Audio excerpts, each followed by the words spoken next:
Yeah, hi guys, welcome to Ashish Academy again. Now we are just going to discuss about there are some another annotations, which is basically we will use it for a configuration purpose because many students and the people have so many confusion related to how and what is the use of this particular annotations, even though we are using some configuration files and some other things like that, and what is the difference basically. So basically you can also use and do some spring configuration, avoid the spring configuration in the XML. You can use that directly the annotations. So spring container basically look for these annotations. So I'm just going to and take you through this journey is for majorly for these annotations. We can just you avoid that some of the other XML based configurations. So let's start for it. There configuration annotations, how and we can use it. So basically at the rate annotation configuration. So that is basically so indicates that class declares one or more at the rate bean methods and may be processed by the Spring container to generate a bean definition. So this class is completely responsible or taking care of all the configuration. It will be generating a beans. So number of methods you will declare in this particular configuration class, that will be it will generate these many beans. So at the rate configuration annotation is used for a Spring annotation based configurations. Annotation based configuration basically. The configuration is marked annotation which indicates that the class declares one or more at the bean method. So you can have a multiple methods and you can define these particular beans to a at the rate beans. So these at the rate bean annotations will be defined as a these need to be considered as a beans. Okay, so this will be processed by the Spring container to generate a bean definition. So when it will look for at the rate bean, so this particular bean, the Spring will just find out these beans and it will generate that particular bean definitions. Okay, so that is the basically, so this at the rate configuration is nothing but you can just use it for doing the configuration here. This is the way generally we when we do when configure our particular bean tags and then you define the beans and like that inside your XML. So you can do this way also. Now bootstrapping configuration classes. So how you will get that particular bean when you wanted to use it. So you can use a configuration classes are typically bootstrapped using either annotation config application. So you can use that annotation config application context or its web capable variant. So we will hear of annotation config web. So we will use that very simple example, annotation config application context. So this is the way you can just use it. CTX is equal to new like this. Then you can just use that CTX dot register app config dot class. This app config is nothing but that class which will use it with the at the rate configuration, right? So we will register it, we will refresh, and then we will get that CTX dot get bean. So generally, these things are remain. These statements are same, but when we are doing this class path application context, we will use it and we will just load that particular XML configuration file and we'll do it. Here, you need to just register that configuration class and you need to get the bean. So this is the way you can get the bean. Now you can also use that app config or this configuration through XML. So again, the same way, the old ways we generally use it, that is also you can do. You can just define that context annotation config beans, and you need to specify bean class as con dot app config. So that is basically a configuration class. It is an alternative way to registering configuration classes directly against an annotation config application context. So you can automatically register this. You can define like this and you can register it. So at the rate configuration class may be declared as a normal bean definition within the Spring XML files. So you are getting, because here in earlier code we have seen that you need to register it, but here we are saying that this is an alternative way to registering these configuration classes, because we app config we have just defined as a configuration class.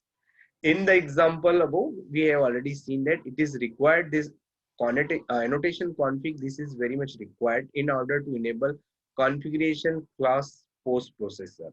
So this annotation config you need to specify. That is a very important related to post processor that facilitates handling the configuration classes. Okay. You need to understand why we have used it and how we can use it. So this is another way to registering it, and this is the main context annotation config is required for enabling a configuration class post processor, right? So basically you need to understand what is a post processor, pre-processor, like that. These are the things we already covered in basic Spring lifecycle. Now we need to just think about the component scan, right? So what is the component scan? So basically using the component scan is one method of asking Spring to detect the Spring managed components. When we saying that these are the component you need to scan, then we are just saying Spring these are the components you need to manage. So Spring need this information to register, locate and register all the Spring components with the application context when the application starts. So another way you can also load these beans, or maybe you can say components, so through this component scan. So configure component scanning directives for use with the configuration classes, providing a support parallel to a Spring XML context component scan element. So there is also two ways. Here is also you can use that component scan in the XML and also through annotations. So don't need to be confused here. No, but why we are using it? Because we are using it because component scan, right? That particular one method is asking for a Spring to detect that particular Spring managed component. So it will look for all the components which is need to register when we are starting applications. When we are starting application, generally all the beans are getting loaded. That is the basically which we are talking about, right? So configuration annotation at the rate configuration classes are candidate for a component scanning. So these are basically configuration classes are generally use this component spacing scanning, right? So through this element, and therefore may also take advantages of auto wiring and injecting any regular components, right? In particular, if a single constructor is present, auto wiring semantics will be applied transparently for that particular constructor. So basically, that configuration classes are candidate for a component scan. That is you need to understand, because in configuration classes we will use that. So this is the way here we are defining that add config as a configuration class, right? It will be majorly whole soul is responsible for loading the base. Here we are talking about component scanning, and we are talking about all the services which belongs to here that will be come under the component scanning. So it will be registered, right? Locate and the register, and when the application context, right, register to application context when we are starting the application. So this is the meaning of exactly the component scanning majorly.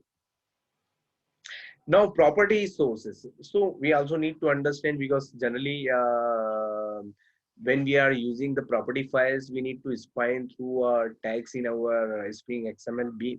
Here we can use that properties resolved through the environment reside in one or more property objects, right?